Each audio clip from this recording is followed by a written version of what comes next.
बिस्मिल्लाहिर्रहमानिर्रहीम। अस्सलाम वालेकुम।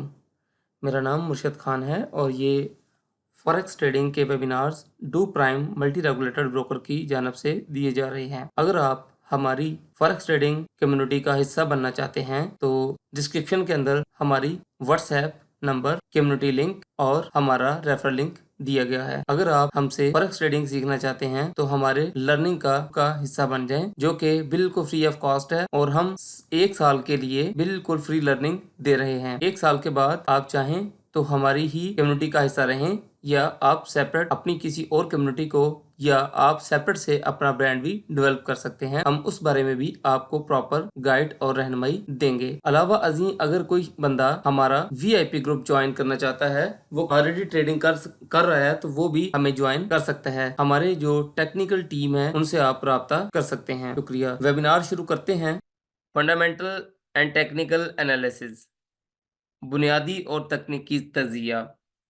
जब भी कोई ट्रेडर ट्रेड लगाता है तो वो इन दोनों चीज़ों को देखता है। कि मैंने किस तरह ट्रेड लगानी है और कहाँ से लगानी है और किन किन लेवल्स पे मैं ट्रेड लगाऊंगा तो वो ठीक जाएगी और किन पे मैं एग्जिट करूंगा। ये सारी चीज़ें उसको टेक्निकल एनालिसिस बताता है।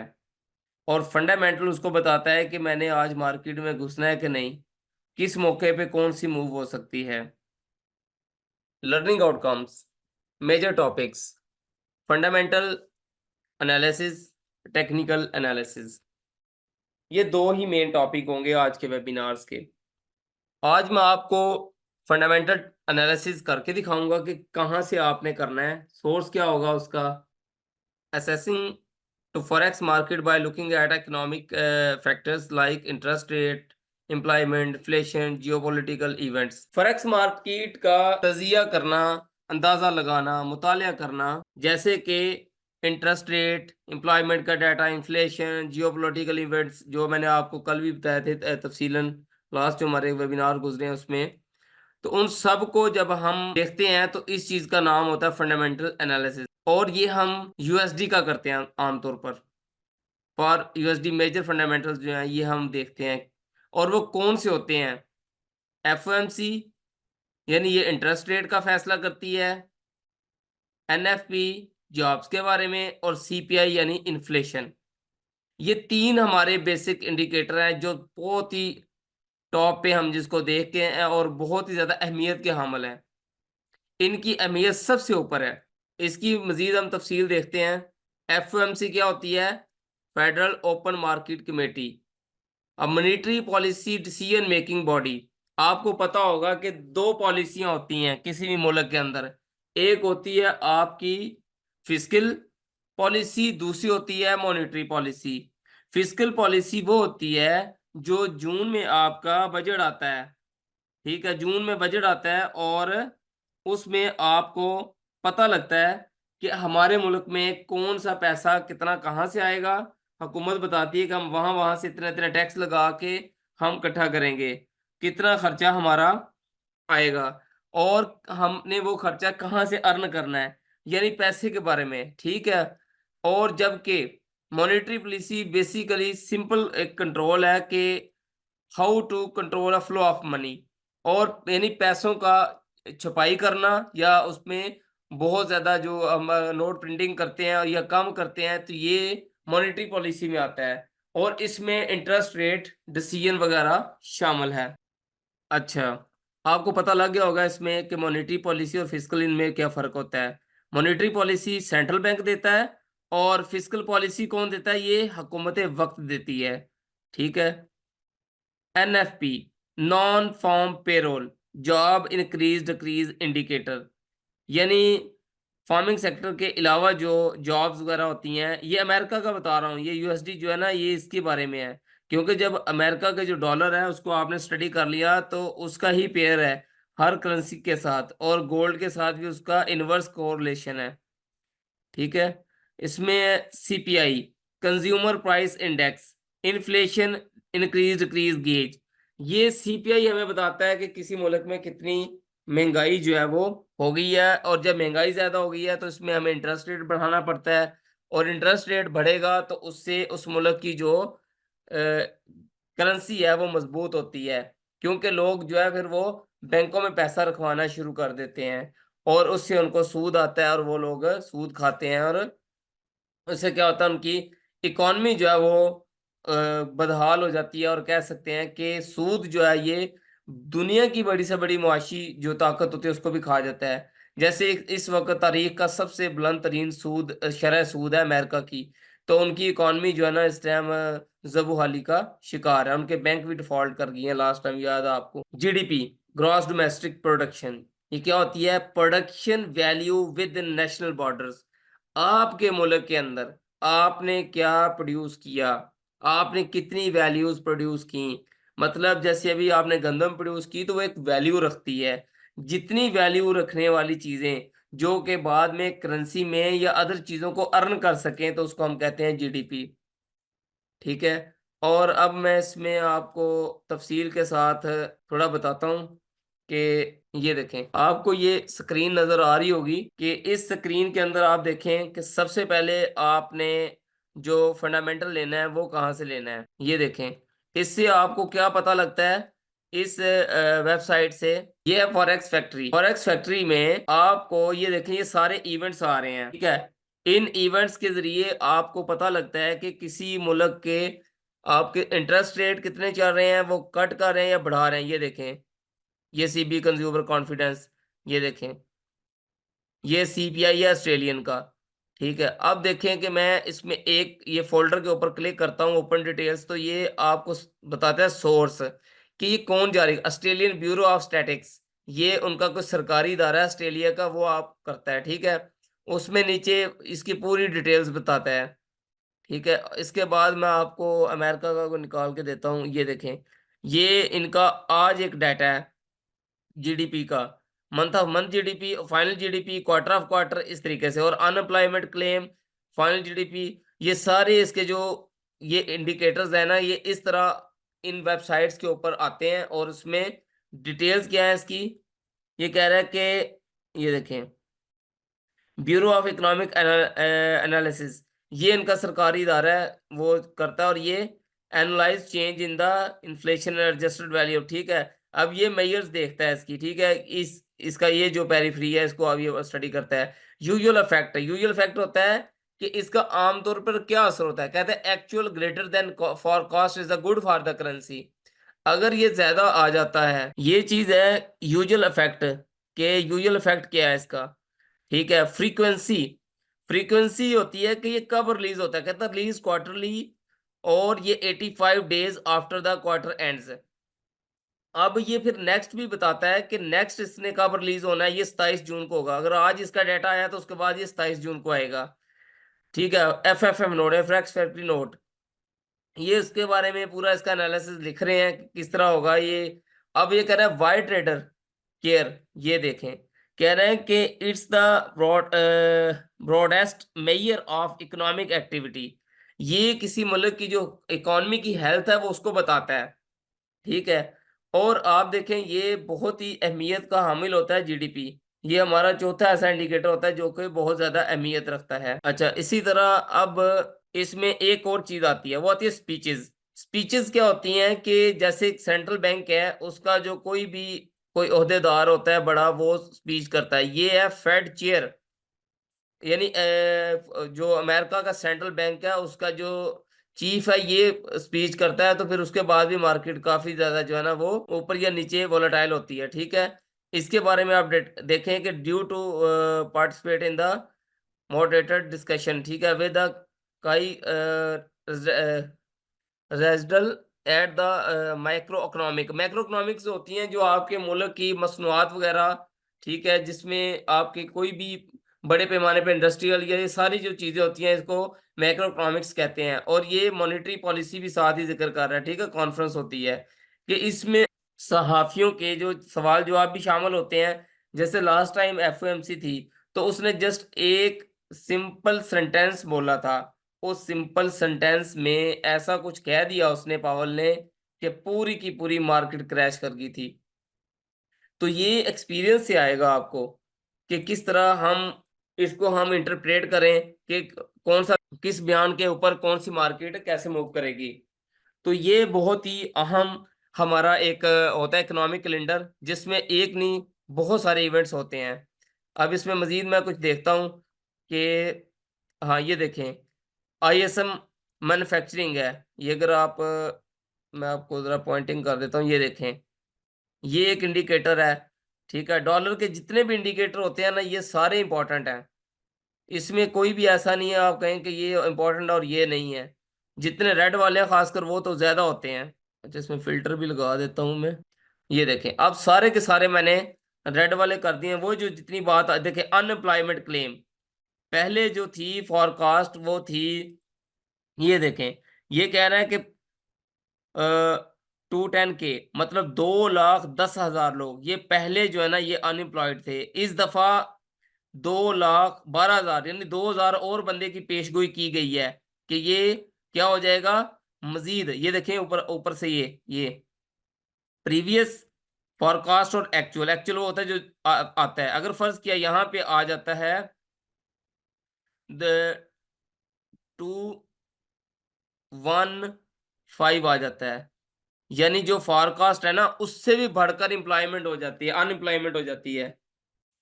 तो क्या होगा फिर? तो ये डॉलर के ये ठीक नहीं होगा, डॉलर वीक होगा। क्यों? कि हमारी पेशगोई थी कि 2,000 बंदा मजीद बेरोजगार हो जाएगा, जबकि जब डाटा आया तो वो 3,000 और हो गया, यानी तवक्को से भी ज्यादा। जितनी फॉरकास्ट थी, जितनी तवक्को कर रही थी मार्केट, उससे भी ज्यादा। तो क्या होगा उससे? मार्केट क्रैश कर जाएगी।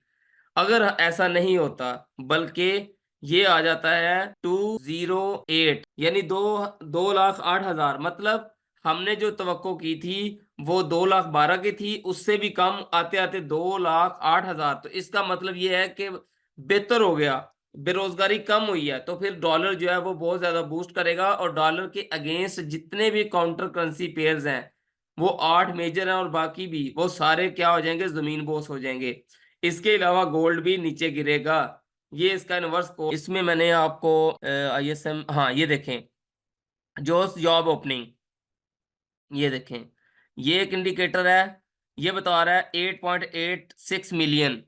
अब अभी तक ये क्योंकि बहुत दूर है इंडिकेटर, इसमें इन्होंने फॉरकास्ट अभी शामिल नहीं की। ठीक है, तो ये सारे जो आपको मैंने बताए हैं ये क्या है, इसको हम कहते हैं इकोनॉमिक कैलेंडर। क्या कहते हैं? Economic calendar. ये हमने देखना होता है फॉरेक्स फैक्ट्री पे। उसका बेनिफिट ये है कि वहां पे हमें तफसील के साथ एक एक इवेंट का वो बता रहे होते हैं कि उसका क्या असर होता है। ये देखें, ये डिपार्टमेंट ऑफ लेबर है अमेरिका का। डिपार्टमेंट ऑफ लेबर ये सरकारी इदारा उनका, वो ये शाया करता है। और नेक्स्ट या ये 4 अप्रैल को आना है। इसमें आज एक आएगा और उसके बाद नेक्स्ट, और ये साबका जितने भी हुए होते हैं ये भी बता रहे होते हैं इवेंट्स इसके। देखें कि पहले इतनी फॉरकास्ट थी, इतना आया, इतना आया, इतना आया, इस तरह ये सारा कुछ। ठीक है, अब इसका मैं इफेक्ट बताता हूँ कि जब ये डाटा आता है ना तो फिर क्या होता है। फिर ये होता है, ये देखें, ये चीज इसमें एक जो करेंसी है वो ऊपर जा रही है, जो हमारा यूएसडी डॉलर है, जैसे गिरा और इस तरीके से। और नेक्स्ट वन है हमारा S&P 500, उसकी आप देखें किस तरीके से वो बिल्कुल ऑपोजिट है। तीसरे नंबर पे है ये ट्रेजरी बॉन्ड है इसके ना अमेरिका के। ये देखें, ये नीचे चला गया जरा, हाँ ये। ठीक है, तीसरा क्या है, यूएस गवर्नमेंट के ये बॉन्ड है। तो इस तरीके से ये मार्केट मूव करती है। और ये है फाइनेंशियल जूस वेबसाइट। इस पे आपको फौरन जो है ना वो बता देते हैं कि इतनी मार्केट मूव हुई, इतनी इस तरीके से। ये देखें, इसमें जरा आपको बिल्कुल क्लैरिटी के साथ देखें। ये आते हैं जब इकोनॉमिक डाटा आता है ना, तो उसमें डॉलर या ऊपर जाता है या बहुत नीचे डंप करता है, और उसके अपोजिट जो चीजें हैं वो अपोजिट चलती हैं। अगर डॉलर ऊपर है तो S&P 500 नीचे है जी। अगर कोई सवाल वगैरह है तो आप एंड पे आपको पूरा मौका देंगे, अपनी डायरी में ना चीजें लिख लें, क्योंकि अभी ठीक है, मैं ऐसा करता हूँ ना, ये फंडामेंटल के बाद मैं आप लोगों को क्वेश्चन का मौका दूंगा, उसके बाद टेक्निकल पे हम आ जाएंगे। ठीक है, आज का वेबिनार थोड़ा सा लंबा होगा, लेकिन ये आपको मैं मौका दूंगा, कोई मसला नहीं है। ये तो होगी फाइनेंशियल जूस, ये वेबसाइट है। इसी तरह एक वेबसाइट और है, वो है फॉरेक्स लाइव। ये फंडामेंटल का काफी ज्यादा, जैसे अभी ये सेंट्रल बैंक्स के बारे में बताते हैं कि जी बैंक ऑफ जापान, ये वाली खबर मैं पढ़ रहा हूँ। ये ये चीज। Bank of Japan summary, rate hikes ahead will be slow to come. इसका क्या मतलब है कि बैंक ऑफ जापान की जो समरी हुई है ना, इनकी किस चीज की, मीटिंग्स की मीटिंग समरी है ये। उसमें उन्होंने कहा कि हम रेट हाइक किसको कहते हैं, इंटरेस्ट रेट बढ़ाना, और रेट कट होता है कि शरह सूद कम करना। तो ये कह रहा रेट हाइक हम ठीक है आएगा करेंगे, लेकिन बहुत आहिस्ता आहिस्ता, शायद मे बी। तो ऐसी ये इनकी ये डॉविश टून होती है। डॉविश कहते हैं कि बिल्कुल लूज रखना पॉलिसी, ठीक है। और हाइक का मतलब होता है बिल्कुल ऐसे कह लें कि पीक पे बात करनी कि हाँ जी हम बढ़ा देंगे शरह सूद, हमारी इकोनॉमी का ये हो गया वो हो गया, इस तरह की बयानातबाजियां।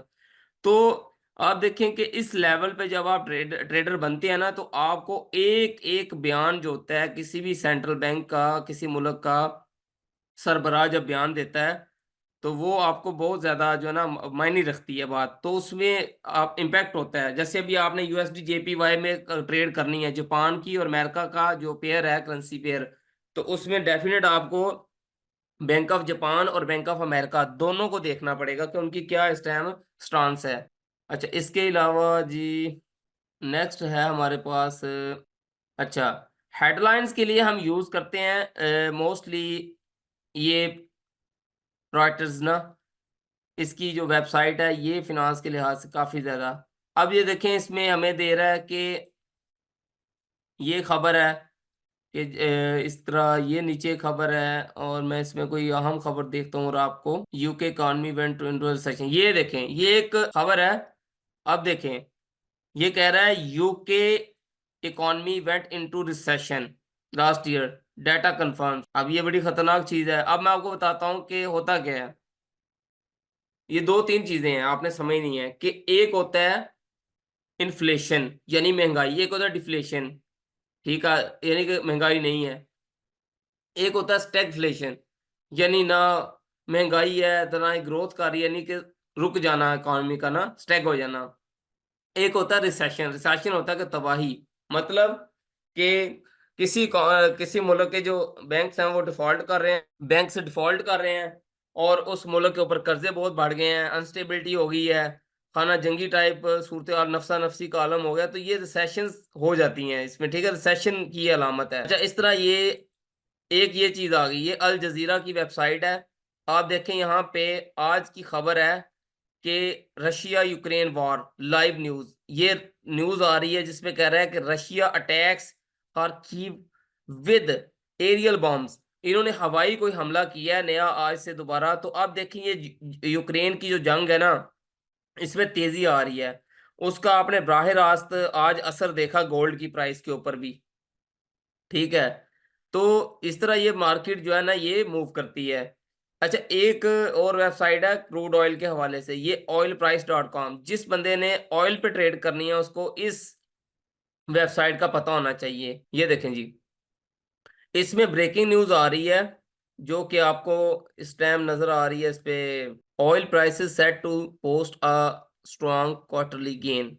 बिल्कुल ठीक कह रहे हैं कि जारी बात है, इस टाइम ऑयल की जो प्राइस है वो ठीक ठाक ऊपर हुई हुई है, और उसने इस टाइम 80 का जो ऊपर एरिया ना वो बिल्कुल मोर्चा संभाल लिया, और मे बी वो ज्यादा, और यहाँ पे आ भी रही है प्राइसेस, ठीक है। इसमें सबसे लेटेस्ट जो प्राइस होती है ना वो आती है ऑयल की, ये देखें, ये WTI क्रूड ऑयल है, ये ब्रेंट है, ये मुख्तलिफ जो नेचुरल गैस की प्राइस है, ठीक है। तो ये ऑयल के हवाले से है, ठीक है। इस तरह मैं मतलब आपको बताना ये चाह रहा हूं कि अगर आपने ट्रेडिंग करनी है ना, तो फंडामेंटल एनालिसिस आपका कितना जरूरी है। कितनी चीजें आपको मैंने जो दिखाई हैं, ये जितने आपको बड़े बड़े ट्रेडर नजर आते हैं वो सारी चीजें ये देखते हैं, उनकी इतनी पूरी पूरी टीम होती है, वो एक चीज को देखते हैं, क्योंकि उनका $1 मिलियन का फंड लगा होता है ट्रेडिंग में। हमारा होता है $100 का अकाउंट, इसलिए हमें एहसास ही नहीं होता, हम लोग देखते ही नहीं है, इसी वजह से हम प्रॉफिटेबल ट्रेडर नहीं बनते। अच्छा, फंडामेंटल के लिहाज से किसी का कोई क्वेश्चन है तो वो कर सकता है फंडामेंटल का, क्योंकि पोर्शन बिल्कुल अलग थलग है, तो आप फंडामेंटल के लिहाज से सवाल करें, उसके बाद हम आगे बढ़ेंगे। न्यूज़ देखकर हम कैसे ट्रेड करें, देखिए न्यूज़ देख के आपको बिल्कुल अंदाजा नहीं होता कि क्या होना होता है, मास वाई चंद एक खबरें हैं जो अनफॉर्चुनेट, मुझे नहीं कहना चाहिए लेकिन मैं कहना चाहूँगा कि जब जंग होती है ना, आपको पता है कि किसी मुल्क ने दूसरे मुल्क को हमला कर दिया है, तो आँख बंद करके 2 चीज़ें बाय कर लें। एक गोल्ड और दूसरा ऑयल, ठीक है? इसके अलावा बहुत कम पता लगता है न्यूज़ को देख के। हाँ, फंडामेंटल जो डाटा है ना, ये अलग चीज़ है। यानी कि जैसे एक डाटा इतना आना था और उतना आ गया, तो वो उस हिसाब से होता है। वो मैंने आपको बताया कि एम्प्लॉयमेंट का डाटा, फॉरेक्स फैक्ट्री में जैसे वो खुद बता रहा है कि अगर इतना डाटा आएगा तो पॉजिटिव जाएगा, इतना आएगा तो नेगेटिव जाएगा। फॉर एग्जांपल, अनएम्प्लॉयमेंट एक्सपेक्टेड थी 1 लाख जॉब्स, जबकि डाटा आया 1.5 लाख। इसका मतलब है बहुत ही पॉजिटिव है, बहुत ही बुलिश है, किसके लिए? डॉलर के लिए। उसके अगेंस्ट जितनी चीजें हैं वो डाउन जाएंगी। तो ये तरीकाकार है। न्यूज में डाटा नेगेटिव पॉजिटिव का बता दें। जी, मैं दोबारा रिपीट करता हूं कि अगर डाटा नेगेटिव आ जाए तो वो उस करेंसी के लिए नेगेटिव होगा। आप डाटा देख रहे हैं डॉलर का, क्योंकि डॉलर रेफरेंस है। डॉलर का डाटा देखेंगे तो बाकी चीज़ें आपकी तकरीबन कवर हो जाती हैं। जैसे क्योंकि मैं करता हूँ गोल्ड पे ट्रेडिंग, तो इसलिए मैं डॉलर का ही देखता हूँ ज़्यादातर। ठीक है, इसके अलावा दूसरी चीज़ों का देखता हूँ लेकिन बहुत कम देखता हूँ। लेकिन जो करेंसी पेयर करेगा ना, जैसे जीबीपी यूएसडी, तो उसको दोनों देखने पड़ेंगे, डॉलर भी और ब्रिटिश करेंसी का भी देखना पड़ेगा। जी, वॉइस का तो इशू नहीं है किसी और का, आपका शायद अपना कोई इशू होगा आपकी तरफ ना, तो वीडियो मिल जाएगी आप लोगों को। वीडियो एडिटिंग के बाद ही मिलनी है, वो टेक्निकल टीम के रहमो करम पर होते हैं हम भी, कि वो जब आपको प्रोवाइड कर दें। हम भी आपके साथ ही हैं इस मामले में। अच्छा, न्यूज़ किस वेबसाइट से देखें गोल्ड की? जी, मैंने आपको ये जो फाइनेंशियल जूस या आपको एक रिकमेंड की है ना 2, ये जो है forexlive.com, ये वाली वेबसाइट, ये वाली और ये दोनों, ये गोल्ड के बारे में बिल्कुल बताते हैं। आप यहाँ पे ऑप्शंस है ना ऊपर, ये आप देखें कि ये वाली जो ऑप्शन है, ये ये देखें, ये कमोडिटीज़, क्रिप्टो, ठीक है, बॉन्ड्स, हर ये मार्केट मूविंग, ये रिस्क, हर चीज़ के बारे में ये बता रही है वेबसाइट ना। तो आप यहाँ से देख सकते हैं गोल्ड के बारे में भी। यहाँ पे देखें टेक्निकल एनालिसिस है गोल्ड का ही। अब इन्होंने फॉरेक्स लाइव का एनालिसिस लिया है यहाँ से। ये देखें, यहाँ पे ये पूरा एनालिसिस दे रहे हैं। लेकिन हम आपको इस काबिल बना रहे हैं कि आप खुद ये सारे एनालिसिस करेंगे, ठीक है? क्योंकि किसी का किया हुआ एनालिसिस आपकी अपनी कोई काबिलियत नहीं होती, तो आप बीच में स्टक भी हो जाते हैं। ये देखें, इन्होंने एनालिसिस किया हुआ है, टेक्निकली किया है, फंडामेंटली किया है, ठीक है? तो ये इस तरीके से ये देखें। उसके बाद कह रहा है, sir we listen some time we broker not forward your trade. ऐसे है कि किसी टाइम होता है ब्रोकर्स ऐसा करते हैं, जो ब्रोकर आपकी ट्रेड को फॉरवर्ड ही नहीं करते आगे ना। अच्छा, ये बाकी लोगों को आवाज़ कैसी आ रही है वो भी यस टाइप करें ताकि मुझे आइडिया हो सके, क्योंकि वॉइस का कोई इशू तो नहीं है। ठीक है, क्लियर है जी, ज़्यादातर लोग कह रहे हैं क्लियर है। जिनका मसला है तो वो अपना जो है ना वो मोबाइल वगैरह या नेटवर्क चेक करें। ठीक है जी, अब हम मूव कर सकते हैं टेक्निकल की तरफ। टेक्निकल एनालिसिस, जिसमें आपके मेन आते हैं आपके चार्ट पैटर्न्स, ठीक है?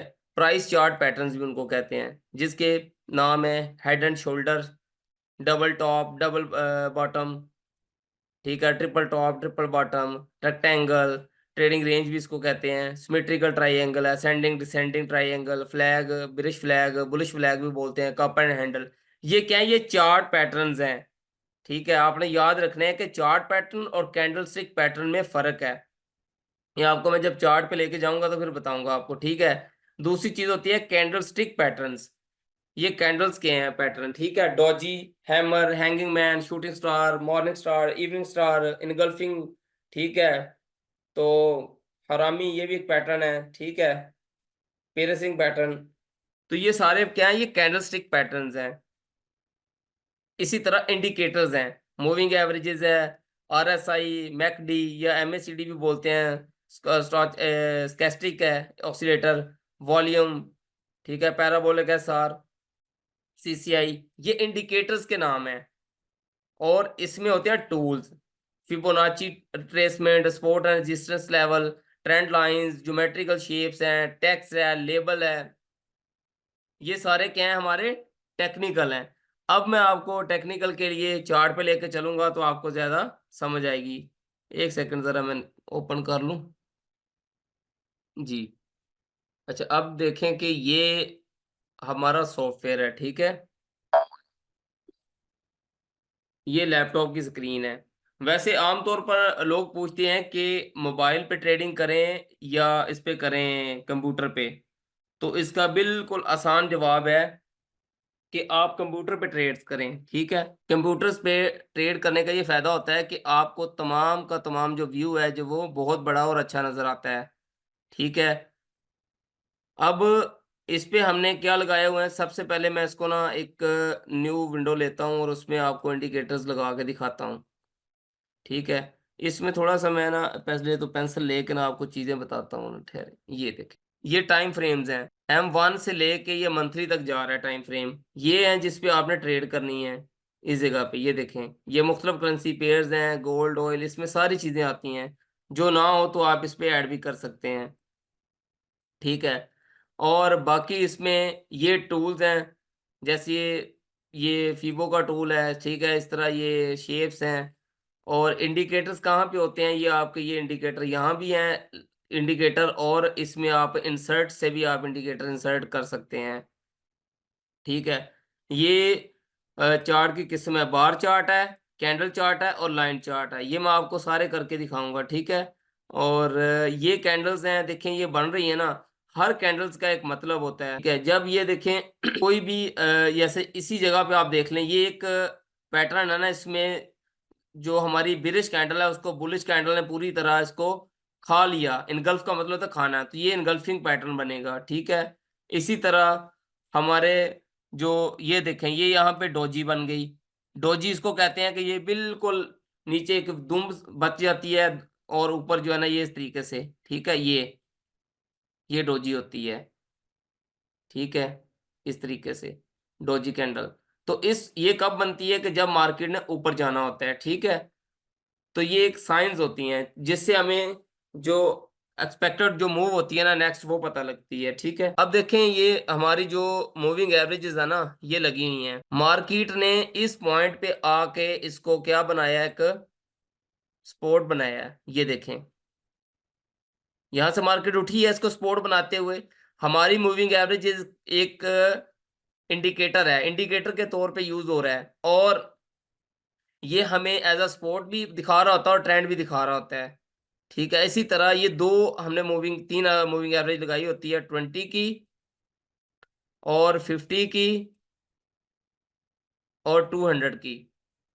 ये तीन मूविंग एवरेज हम कॉमनली लगाते हैं। इस तरह ये जो दाने दाने आपको नजर आ रहे हैं ना, ये आ रहे हैं आपके पैराबोलिक है सर। अब ये इंडिकेटर इंसर्ट में जाते हैं तो फिर इंडिकेटर ये देखें सारे आते हैं, ये देखें, ठीक है। अब ये ऑसिलेटर्स हैं, आप जोन सा भी लगाना चाहें, ठीक है। ये देखें, RSI है, स्केस्टिक है, ये सारे हैं। अब मैं इसको कोशिश करता हूँ सारे मैं मिटाता हूँ और वन बाय वन आपको लगा के दिखाता हूँ। इंडिकेटर लिस्ट, ठीक है। अब मैं ये देखें सारे जो है ना मैं मिटा देता हूँ, ये देखें। इस टाइम बिल्कुल चार्ट क्लियर है। आपको इन एक एक कैंडल्स के जो पैटर्न है ना, मैं ज्यादातर कोशिश करूंगा मुझे मिल जाएं और मैं आपको दिखा सकूं, लेकिन ज्यादातर क्योंकि मिलते नहीं है ना, हर वक्त हर एक चार्ट में अवेलेबल नहीं होते। अब ये देखें, यहाँ जहां से भी मार्केट एक रिवर्स लेती है वहां पे आपको एक डॉजी भी नजर आती है, ठीक है। इसी तरह किसी जगह पे ये देखें, ये यहाँ पे ये इनगल्फिंग बनी है यहाँ भी, ठीक है। तो हमारे जो इंडिकेटर्स, हम पहला जो इंडिकेटर लगाते हैं ना, ये देखें जो मूविंग एवरेजेस हम सेट कर रहे होते हैं, ये देखें ट्रेंड में आके जो इसकी कैटेगरी है यहाँ पे मूविंग एवरेज है, ये देखें इसकी जो सेटिंग है आपने कौन सी लगानी है, उसका ये मोटाई कितनी रखनी है, ठीक है। यहाँ पे इसका पीरियड सेलेक्ट करना है कि आप 20 की रखते हैं, 50 की रखते हैं, उसका कलर आपने यहाँ से चेंज कर सकते हैं, ठीक है। इस तरीके से लेवल्स और इसकी विजुलाइजेशन कि आप किस किस टाइम फ्रेम में इसको देखना चाहते हैं। अगर आप कहते हैं कि नहीं मैं इसको सिर्फ चंद एक पे देखना चाहता हूँ, तो आप यहाँ से अनचेक करके इसके टाइम फ्रेम आप कम ज़्यादा भी कर सकते हैं। तो हम चूंकि चाहते हैं हर टाइम फ्रेम पे ये नज़र आए, तो इसलिए हम वो करके आप ये देखें, ये लग गई, ये मूविंग एवरेज लग गई, ठीक है। ये मूविंग एवरेज लगाने का तरीका है। इसी तरह हमारा दूसरा इंडिकेटर है इसमें पैराबोलिक एसआर जो मैं आपको बता रहा था। और कुछ लगाना चाहते हैं, ठीक है, ये मैकडी है, यहाँ से आप इसको लगा सकते हैं, ठीक है। RSI लगा लें, चलें ये देखें, ये इसके पैरामीटर्स हैं, ठीक है, हम इसके लेवल्स हैं, ये चीज़ें ये देखें, ये करेंगे ओके नीचे लग जाएगी।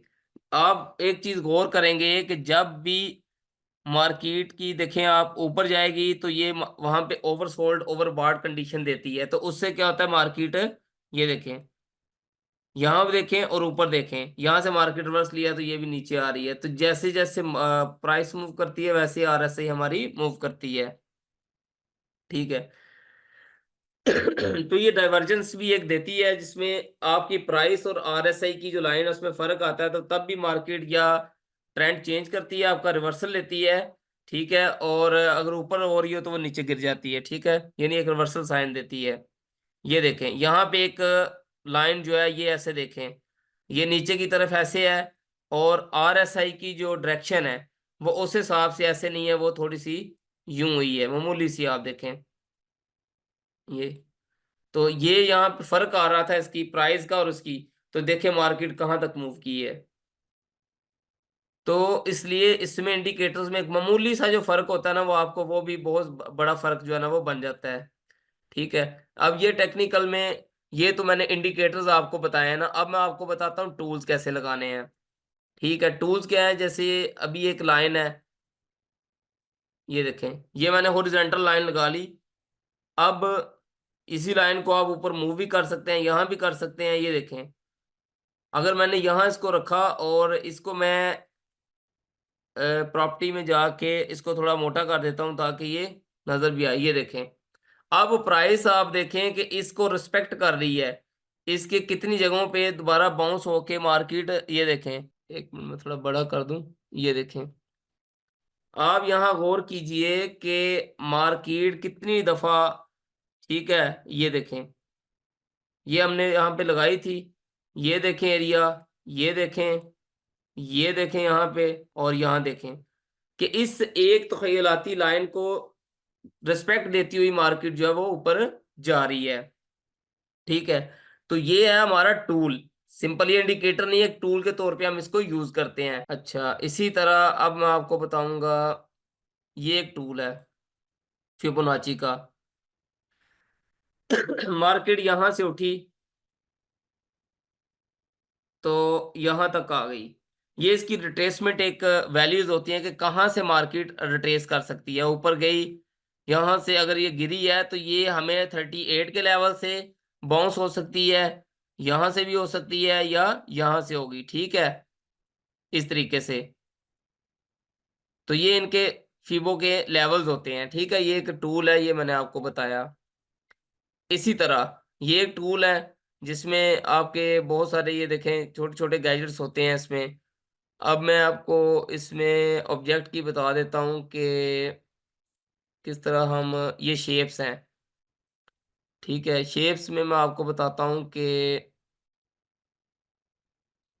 ये रेक्टेंगल है, ये देखें यहाँ तक, ये देखें, इसको उसने रेंज का भी नाम दिया था ना, ये प्रॉपर्टी है।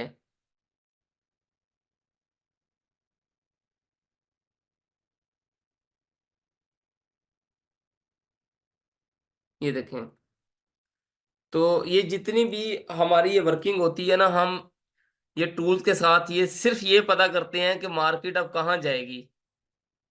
ठीक है, ऊपर जाएगी, नीचे जाएगी, किस जगह से रिट्रेस होगी, किस जगह से रिवर्सल पकड़ेगी। तो ये इस मकसद के लिए सारा कुछ हम करते हैं। ठीक है, आप देखें कि इस टाइम ये जो चार्ट है ये आपको क्या बता रहा है, ये डॉलर का है, गोल्ड का देखें उसके अगेंस्ट ऊपर है। ठीक है, ये देखें, ये जी। अब आप यहाँ पे इसकी कोरिलेशन देख, यहाँ प्राइस आप देखें कहाँ कैंडल बना रही है, यहाँ प्राइस ऊपर जा रही है, मतलब इनका आपस में इनवर्स कोरिलेशन है। इसी तरह ये देखें, डॉलर नीचे गिर रहा है, दो कैंडलें रेड वाली नीचे, और यूरो की वही एग्जैक्ट टाइम पे ऊपर बन रही हैं। ठीक है, नीचे ये देखें, ये एक पैटर्न है, इसको हम बोलते हैं, ये ट्वीजर में है, हाँ ट्वीजर है ये। ठीक है, ट्वीजर बॉटम, यहाँ पे ये देखें बन रहा है। तो इतना आपस में कोरिलेट है, ये मोहतरम इतनी ज्यादा स्टडी है कि आप सोच भी नहीं सकते। तो आपको ये स्टडी करेंगे तो उन 10% ट्रेडर्स की लिस्ट में आएंगे। अभी आप देखें कि इस वक्त हम लोग जस्ट 1 घंटे का वेबिनार नहीं अटेंड कर सकते कि हमें बड़ा मसला होता है, हमारी मसरूफियात है, हम उकता जाते हैं। तो ये मिलियन डॉलर ऐसे तो नहीं आ जाते कि आपको अमेरिका वाले कहेंगे यार ये पाकिस्तान वाले बड़े अच्छे लोग हो गए हैं, अब इनको ना बोरी भर के डॉलर्स की दे आएं, ये इन्होंने वेबिनार मुर्शिद खान का सुन लिया है। और सुना कि कितने बंदों ने सुना होता है ध्यान से, 5 10 15 20 बंदों ने, ठीक है, और अल्लाह उनको देखे कामयाबी दे। तो वो बंदे जो सही तरह वेबिनार नहीं अटेंड करते ना सुनते हैं, और कुछ अरसे बाद कहते हैं यार मुर्शिद खान ने हमें सही नहीं सिखाया, वो हमने एक लिया था वेबिनार तो फिर मजा नहीं आया, तो बाकी हमने, तो भाई मेरा नाम नहीं खराब करना, अगर किसी ने सीखना है समझना है तो पूरी बात सुननी है, पूरा आप लोगों ने समझना है, वरना ये ट्रेडिंग जो है ना ये हलवा नहीं है कि हर कोई आगे खा जाए। अच्छा जी, टेक्निकल में इतना मैंने आपको जो बताया है कि देखिए कैंडल स्टिक के अपने पैटर्न्स हैं। यहाँ पे आप देखें ये पैटर्न अब वैलिड हो गया। अब ये ऊपर से देखें ये भी ट्वीजर टॉप बन गया, ठीक है, ये कैंडल्स की किस्में हैं। अब इसमें मैंने आपको टूल भी बता दिया, इंडिकेटर बता दिया, और क्या चीज रह गई है वो मैं देख लेता हूँ जरा। चार्ट पैटर्न में आप देखें कि यहाँ पे ये डबल टॉप है, अगर आप इसको देखें इस जगह पे, और मार्केट एग्जैक्टली यहां से भी इतनी नीचे आई है और इतनी नीचे आई है, ये डबल टॉप था, ठीक है। इसी तरह मैं कुछ और भी पैटर्न ढूंढता हूँ इसके। ये देखें जी, मैंने आज सुबह भी फॉरकास्ट की थी, ये देखें, ये मैंने ट्राई लगाई थी, ये कल आपको शेयर की थी मैंने, देखें उसने कहाँ ब्रेक किया, ऊपर की तरफ ब्रेक किया, ट्राई ब्रेक करने के बाद रीटेस्ट मारा, और ये जो मूविंग एवरेज जा रही थी हमारी यहाँ से, ये देखें, ये 20 वाली, और ये मार्केट इस टाइम 2212 पे घूम रही है मार्केट। तो इस तरीके से ये पैटर्न्स जो होते हैं इनकी कोई अहमियत होती है, इनका कोई काम मकाम होता है, ठीक है। हमें ये चार्ट पैटर्न्स जो है ना ये बहुत कुछ बताते हैं, ठीक है। और ट्राइंगल जो मैंने बताई आपको, सिमेट्री ट्राइंगल थी, उसने ब्रेक की और वो निकल गया ऊपर, ये आज का टेक्निकल था। अभी देखें, बेसिक हर बंदा कहता है मैंने बेसिक सुना हुआ किया हुआ है, लेकिन जब तक आप ये करते नहीं है ना बेसिक का सही तरह कोर्स, सही सीखते समझते नहीं है, आपको ये एडवांस लेवल की चीजें नहीं है समझ आती। आज का जो वेबिनार है आई होप ये किसी हद तक आपको समझ आएगा, थोड़ा मुश्किल है, सवाल आप कर लें, अभी कोई किसी ने सवाल करना है ना, सवाल कर लीजिए जी। हमने कितनी कैंडल्स देखनी है जब तक वो अपनी रेंज नहीं छोड़ता, उसी उसके अंदर रहता, वो जितनी भी कैंडल समा जाए उसके अंदर। ये देखें कि इस वक्त हमारी ये कितनी है, 11 12 12 घंटे लगे हैं उस ट्राइंगल को निकलते हुए, इसको 12 जो H1 की यानी 1 घंटे की 12 कैंडल्स लगी हैं उस ट्राइंगल को ब्रेकआउट करने के बाद नहीं ऊपर जाते। और ये ट्राइंगल एज अ सपोर्ट भी काम कर रही थी और रेजिस्टेंस भी काम कर रही, जो ही उससे निकली और प्राइस ऊपर निकल गई है। अगर ये ट्राइंगल नीचे ब्रेक होती तो इसने नीचे गिरना था जी। और किसी का कोई सवाल, और अगर किसी का सवाल कोई है तो देख लें, फिर मैं तो वेबिनार जो है ना वो एंड कर देता हूँ। अच्छा जी, कौन सा टाइम फ्रेम में लेते हैं हम ट्रेड जी? हम एनालिसिस करते हैं बड़े टाइम फ्रेम पे और छोटे टाइम फ्रेम पे, कंफर्मेशन के बाद हम ट्रेड ले लेते हैं। लेकिन जो स्विंग ट्रेडर होते हैं ना, स्विंग होते हैं लॉन्गर टर्म वाले, वो बड़े टाइम फ्रेम में ही एनालिसिस करते हैं और बड़े टाइम फ्रेम में ही ट्रेड ले लेते हैं, सिर्फ कंफर्मेशन के लिए छोटा टाइम फ्रेम देखते हैं। अच्छा सर, लैपटॉप पे कैसे ऑन करें? जी, आप लैपटॉप पे ऑन करने का मसला है तो टेक्निकल टीम आपको प्रॉपर गाइड करेगी। यहाँ भी मैं बता देता हूँ कि इसका आपने सॉफ्टवेयर डाउनलोड करना होता है ब्रोकर की वेबसाइट से, उसको आप इंस्टॉल करें। जो आपने लॉगिन किया होता है ना एंड्रॉयड ऐप में, अपना MT4 MT5 एंड्रॉयड ऐप, इसी तरह MT4 MT5 लैपटॉप का भी होता है, ठीक है। तो आप उसमें वही वाला अकाउंट लॉगिन कर सकते हैं, मोबाइल में भी लॉगिन करके रखें और लैपटॉप में भी, क्योंकि एनालिसिस जो होता है वो लैपटॉप में ही होता है, सही अच्छे वाला पूरा व्यू नजर आता है आपको। कौन सी लाइन देखते हैं, बायो सेल ट्रेंड लगाते हैं जी? देखें आप कोई भी जैसे भी आपने शॉर्टर टर्म के लिए ट्रेड कर रहे हैं तो आप छोटी मूविंग एवरेज या कोई नॉर्मल सा कोई लेवल आप वीक सा भी कोई देख सकते हैं। लेकिन जब आपने बड़े टाइम फ्रेम में लॉन्गर टर्म के लिए निकला है तो ये आप 200 की मूविंग एवरेज दे सकते हैं। लेकिन जो एक्सपर्ट्स देखते हैं ना वो आपकी 20 50 और 200 यानी ये दो तीन जो हमारी मूविंग एवरेज जो होती हैं उसको आप देखते हैं। चार्ट पैटर्न देखने के लिए कौन सा टाइम फ्रेम को देखना होता है? देखें, सबसे जो वैलिड आपकी होती है ना टाइम फ्रेम चार्ट पैटर्न्स के हवाले से, वो H1 H4 डे 1, ये तीन आप देख लें काफी हैं। और इसमें जो देखने के बाद जो छोटे टाइम फ्रेम है वो आपको कंफर्मेशन दे रहे होते हैं, ठीक है, ब्रेकआउट की कि अभी किस तरफ ब्रेकआउट हुआ है। इसके अलावा किसी का कोई सवाल है तो कर लें, ठीक है, रोज रोज मौका नहीं मिलना होता आपका। अगर किसी का कोई सवाल है तो आप कर लें, क्योंकि आज का वेबिनार काफ़ी लंबा हो गया, क्योंकि थोड़ा सब्जेक्ट जो होता है ना ये टेक्निकल और ये खुश्क होता है। जी, किसी का कोई सवाल, ये एक सवाल है, ट्रेडिंग हलाल या हराम? जी, ये बड़ा कॉमन क्वेश्चन किया जाता है। जी, बिल्कुल आपको बताते हैं कि फॉरेक्स ट्रेडिंग बिल्कुल जायज़ है, हलाल है डेफ़िनेट। इसमें पहले दुनिया की 4 मार्केटें थीं, फिर 8 हो गईं, अब 16 हैं, जिसमें सऊदी अरेबिया और आपका दुबई वग़ैरह और इधर से हमारा हमसाया मुल्क भारत, इनकी भी अपनी फॉरेक्स ट्रेडिंग की मार्केट है। और आप इसमें ऑयल, गोल्ड या इस तरह के पेयर्स चुनें, ऐसी चीज़ पे करें जिस पे सूद वग़ैरह ना हो। और इसके अलावा मैं आपको बताऊँ कि जो शराब की कंपनियों के शेयर्स होते हैं या कोई ऐसे बैंक्स वगैरह के या जो जुआ खाना के शेयर्स होते हैं, वो आप ना खरीदें, ना उस पे ट्रेड करें। जस्ट आप पाकिस्तान का देख लें कि पाकिस्तान की स्टॉक एक्सचेंज में मुख्तलिफ जो बाय सेलिंग होती है शेयर्स की, वो हलाल कंपनियों के बारे में ही फतावे मौजूद हैं।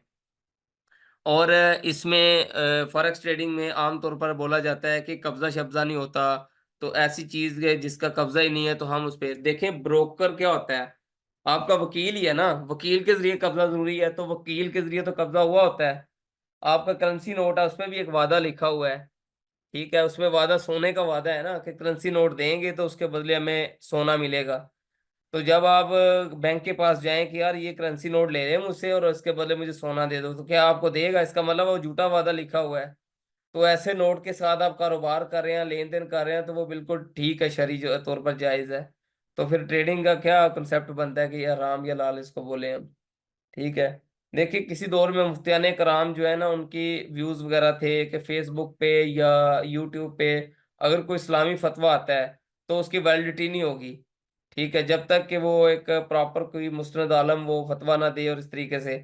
अब आप देखें कि तमाम उलमा के फ़ेसबुक, यूट्यूब चैनल वगैरह सब बन चुके हैं। उस पे ऐड चल रहे होते हैं। ऐड पे वो खातून कह रही होती है कि 2 दिन में रंग गोरा करें। तो आप मुझे बताएँ कि वो एक तो पहला झूठ तो ये है कि क्या वो एक साबुन लगाने से 2 दिन में, 4 दिन में रंग गोरा होती है? नहीं होती ना। तो इसी तरह ये हमें समझना चाहिए। उसमें तो मुफ्ती साहब का कुछ भी नहीं लगा हुआ ना। तो यहाँ तो हम अपने भाई डॉलर जला रहे हैं, अपना खून जला रहे हैं, पैसा जला रहे हैं, आँखें जला रहे हैं देखकर। तो इसलिए मेरा ख़्याल है आपको लॉजिकल कॉन्सेप्ट आ गया होगा।